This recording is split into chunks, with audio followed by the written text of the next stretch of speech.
கூலை ஆகிய 4 படைகளில் தூசி பண்ணி வந்து கொண்டு உள்ளன. இப்படி இவ்வண்டங்கள் முழுதும் நிரம்பியுள்ளன. தேவர்களை அழிக்கின்ற ஒரு படையே போதுமானது. ஆஹா, வரட்டும் வரட்டும்.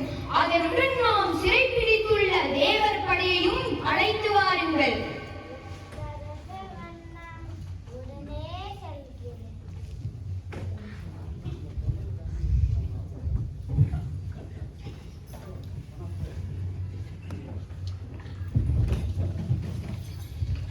காட்சி 2.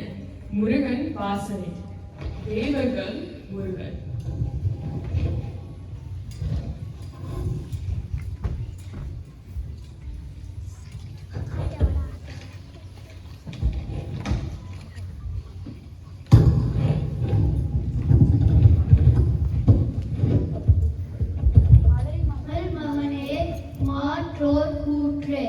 வெற்றிவேல் போர் கொற்றவை சிவ முருகா சூரன் 1008 அண்டங்களில் உள்ள சேனைகளுடன் பெரும் போர் புரிவதற்கு தேறி வந்துள்ளான். அப்படை நம் வாசலையை சூழ்ந்துள்ளது. வாயுதேவனே, நாமும் போர் புரிவதற்கு தகுந்த தேரை கொணர்க.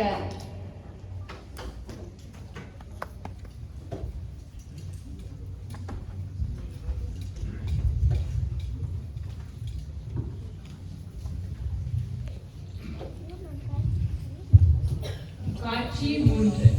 போர்க்களத்திற்கு புறப்படுவோம். இந்திரன் திருமால்.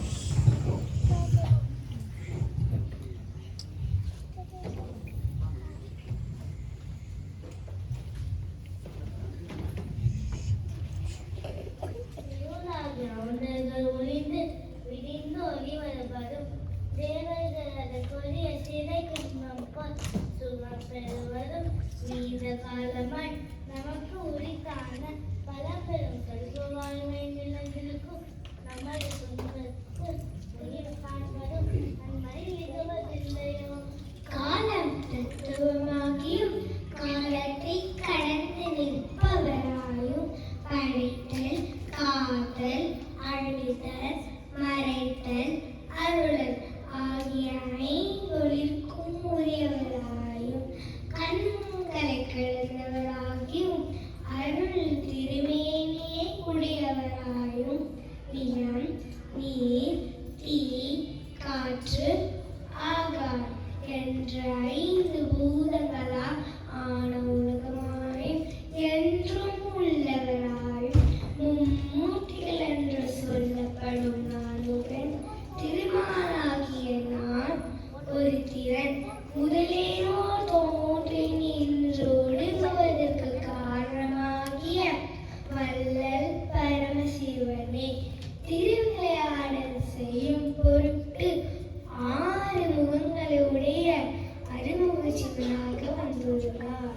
கடல் போல் சூழ்ந்த பகைப்படையை ஒரு கணத்திலே அழிப்பார். சிறுவன் என்று நினைக்க வேண்டாம், 1000 கோடி அண்டத்தில் உள்ளவர்களுக்கெல்லாம் தலைவனவனே அறிவார். நாம் செய்த புண்ணியத்தால் நமக்கு அருள வந்தான். சூரனை அழிக்க திருவுள்ளம் கொண்டார். அந்த நொடியே சிறுநகை கோபக்குறிப்பு ஒரு வாய்ச்சொல் திருக்கண்ணோக்கம் என்றவற்றில் ஏதாவது ஒன்றினால் முற்றும் அழிக்க முடியும். யாருக்கும் ஒப்பில்லாத ஆற்றலை சொல்லவோ செய்யவோ யாரும் இல்லை.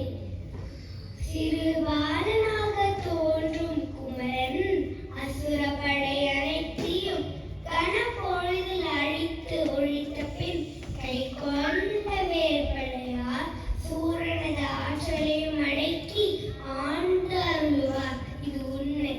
இந்திரனே ஐயுறாது, இதை விரைவில் நீ உணர்வார். அவுணப்படை வாழும் நிலத்தில்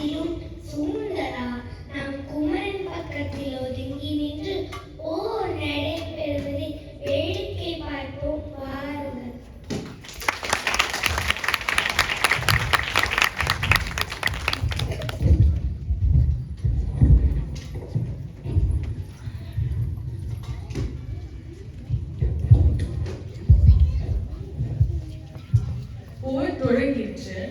அசுரர்களின் செயல் கண்ட முருகன் புன்னகையோடு போர்ப்படைகளின் முன் வந்து நின்றார். அசுரர்கள் போர் தொடங்கவே அவர்களின் தூசிப்படையை முற்றிலும் அழித்தார். தூதரும் தலைவரும் இலக்கத்தன்மரும் அசுர சேனை முன் அழிய கண்ட வீரபாகுதேவர் வில்லூரில் போருக்கு சென்றார். வில் வளைத்து அம்பு பொழிந்த அசுர வீரர்களின் அங்கங்கள் வெற்றுண்டு வீழ்ந்து மழையாக குவிய போராடினார். ஆனாலும் அதற்கு பயனில்லாமல் போக தொடர்ந்தது. மனச்சோர்வுற்று முருகன் பக்கம் வந்தார். இதை கண்ட அசுரர்கள் மகிழ்ந்து ஆரவாரம் செய்தனர். முருகன் சிரித்த முகத்துடன் நீண்ட வில்லொன்றை ஏந்தி வந்தார். தேவர்களும் அதனை கண்ட அசுரர்களும் அஞ்சி நடுங்கினார். தேர்கள் பிளந்தன, குதிரைகள் உறைந்தன, யானைகளும் வீழ்ந்தன. அவர் விடுத்த அம்புகளினால் பகைவரின் கொடி, குடை, படை, குதிரை, யானை அனைத்தும் அழிந்தன. அசுரர் படையாகவும் அழிந்தது. அது கண்ட வானவர்களின் உள்ளங்கள் மிகவும் மகிழ்ந்தது. காட்சி 4. போர்க்களம்.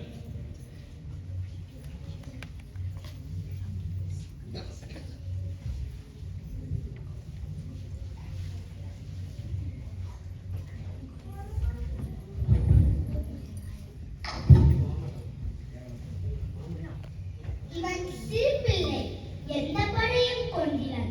இவனா தொழில் செய்தவன், இவனா பகைவன். இச்சிறு மைந்தன் அண்டம் முற்றும் நிறைந்த அசுர சேனையை ஒரு கணத்தில் முற்றும் அழித்தானே.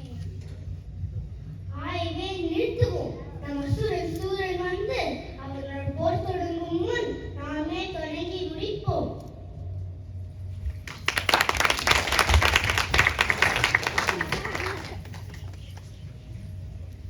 காட்சி 5. போர்க்களம். சூரன், முருகன், திருமகன்.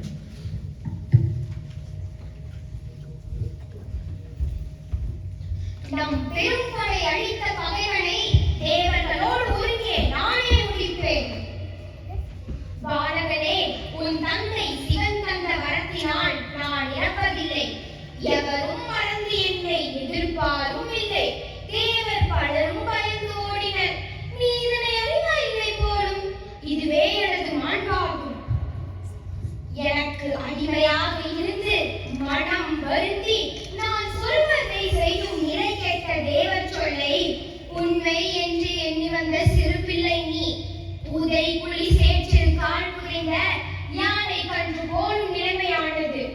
என் பெரும் படையையும் என்னையும் அழிக்க நினைக்கும் உன்னை பிள்ளை என்று நினைத்து விடேன். புறங்காட்டினாலும் தர்மம் பாராது கொள்வேன். இதை தூண்டி பின்னிருக்கும் தேவரையும் உடன் வந்த பூதரையும் நான் அழிப்பேன். தீவினையாளர்களுக்கு உதாரணமான கீழ்மகனே, வீகம் உரைத்தாய். பேசி பயனில்லை. நின்மாது புண்ணாக நான் ஏவும் வேலே பதில் கூறும். போர் நடக்கும் போது திருமகன் நினைத்தார்.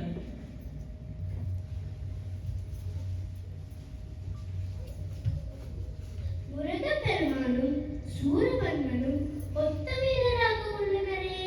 இருவரின் பலமும் ஒருங்கே காணப்படுகிறது. நாம் இவருள்ளே சிறந்தவர் யாரென கண்டு எவரிடம் சேரலாம்?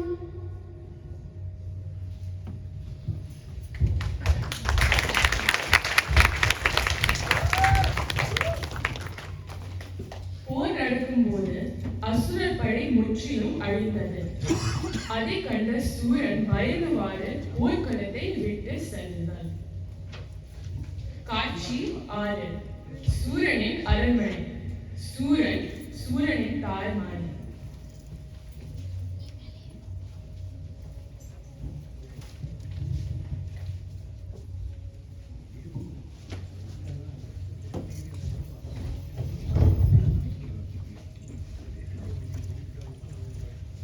தாயே, தாயே, உடன் பிறந்த தம்பியரும் சிறந்த மந்திரிகளும் முன்னமே போரில் மடிந்தனர். இன்று நம் பெரும்படை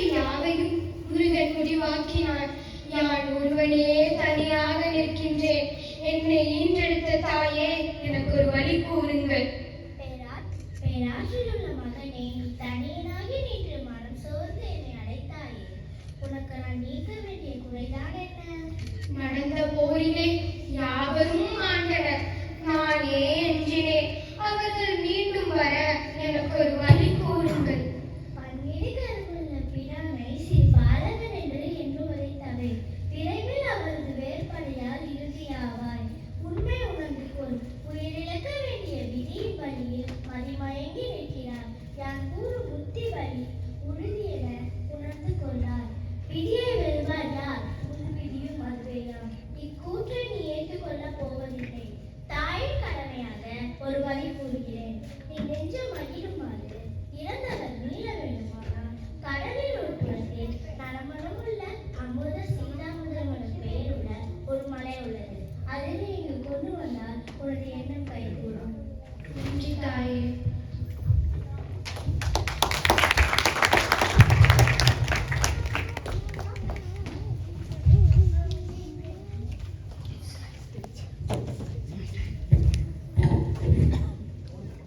சூரன் மாய தேரை அழித்து நீ என் மனத்திலும் வீழ்ந்து போ என்று பணித்தான்.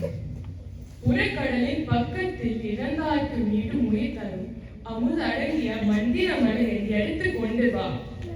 இதுதான் சூரனின் ஆணை. மாயத்தேர் ஆணைப்படி கனப்பொழுதிலே அம்மலையை எடுத்து வந்து சேர்த்தது. அம்மலையை தழுவிய காற்று வந்ததும் அனைவரும் உடனே எழுந்தனர். காட்சி 7. போர்கள். முருகன் சூரன். மீண்டும் போர் மூண்டது. முருகன் சூரனின் படைகள் அனைத்தையும் அழித்தான். இதை அறிந்த சூரன் தன்னை அழித்தார்.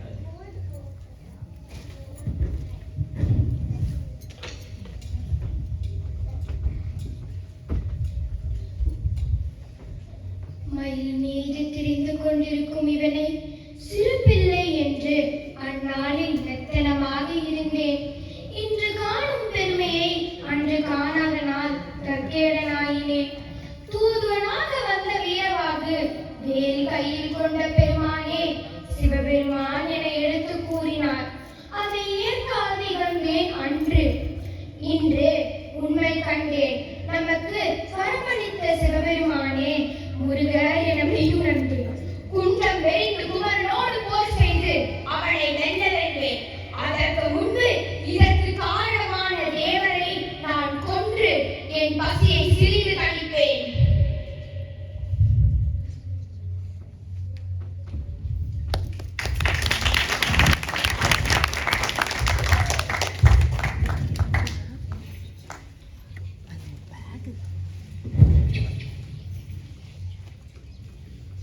இவ்வாறாக தன் உண்மை நிலையை உணர்ந்து கொண்டு இருக்கும் பொழுது தன் ஆணவமாகிய அறியாமை தன் அறிவை மறித்ததால் சூரனின் மனம் மீண்டும் கீழ் இருந்தது.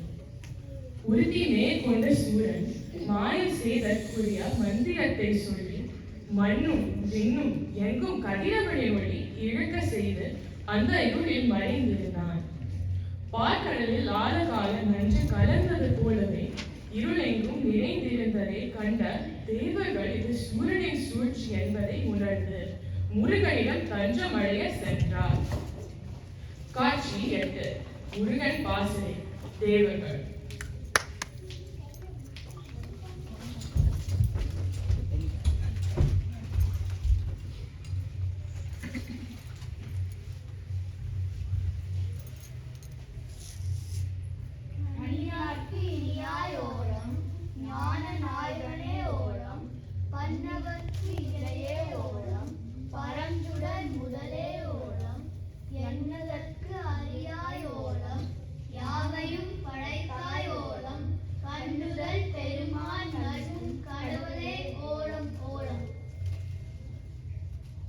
ஐயனே, நள்ளிரவில் எழுந்த கால்நடை போல சூரன் மாயுடனே செய்ததை விழுங்க வழிதான்.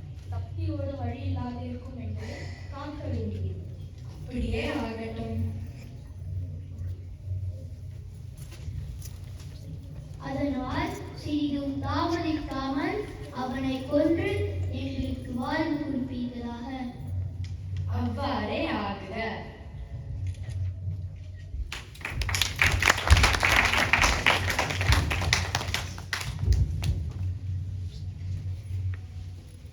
தீக்கொழுந்து போல் இளங்களிரும் புகை போல் முதிர்ந்திடையும் பொன்னிற பூங்கொத்தும் மரகதம் போல் காயும் மாணிக்கமணி போல் பழுவும் கருமுகில் பல பல திசையும் அடர்ந்து நீண்ட கிளைகளும் கொண்டு மாமர வடிவாகி சூரன் நின்றான்.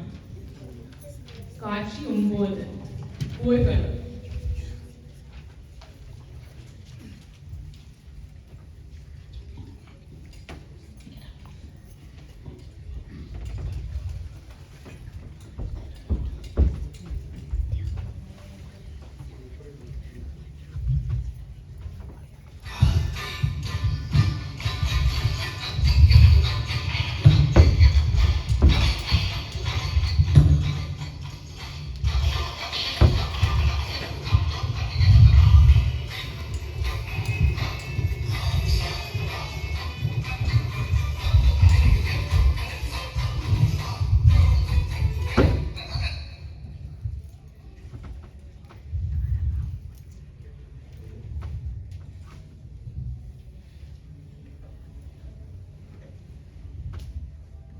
குருகு பெயர் குன்றம் கொன்ற நெடுவேலே, நீ சென்று சூரனின் உடலை பிளந்துவிட்டு விரைவில் மீட்க.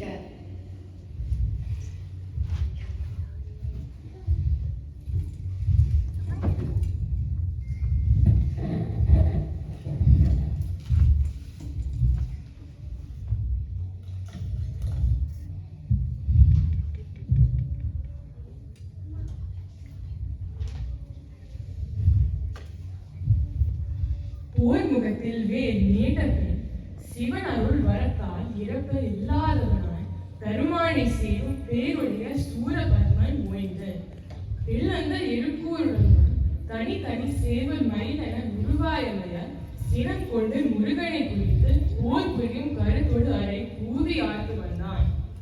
அறியாமை உள்ள மயில் வடிவில் வந்த சூரன் தன்மேல் முருகப் பெருமானின் அருள் பார்வை பட்டவுடன் அறியாமை மற்றும் சினம் நீங்கி மெய்யுணர்வு பெற்றான். இந்நிகழ்வு எதை குறிக்கிறது என்றால், எவ்வளவு கொடியவர்களாய் இருந்தாலும் குமரவேல் உருகி நின்றால் தூயவராகி மெய்யுணர்ந்து முக்தி பெறுவர் என்பது உறுதி. இதில் சிறிது மையமும் ஆராய்ச்சியும் வேண்டாம். ஏனெனில் முருகனை நேராக எதிர்த்து கொடும்போர் புரிந்த சூரனும் அவன் அருளால் அழுக்க நீங்கி முக்தி பெற்றதை சான்றாகும். சேவலே, நீ விரைவில் கொடியா என் தேரில் இருந்து பணியாற்றுக. நீ எனக்கு ஊர்தியாக இருந்து என்னை சுமப்பாயாக.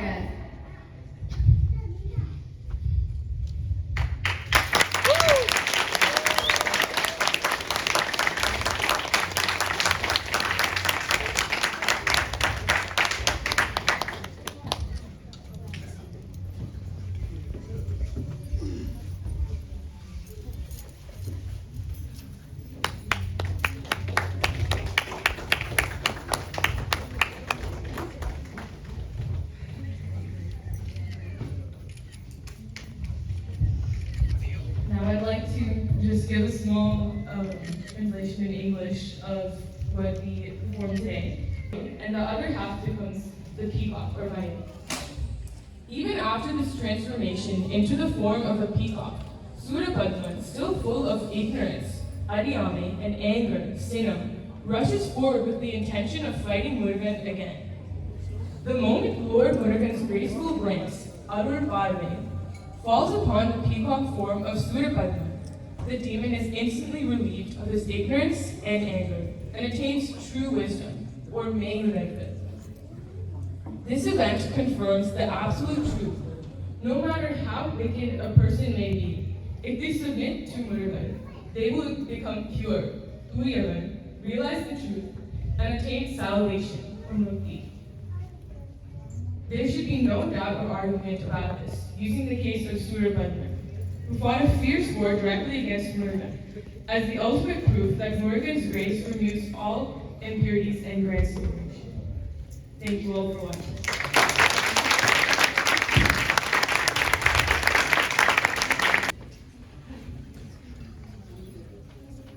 நன்றிங்க ரொம்ப சிறப்பாக இருந்தது.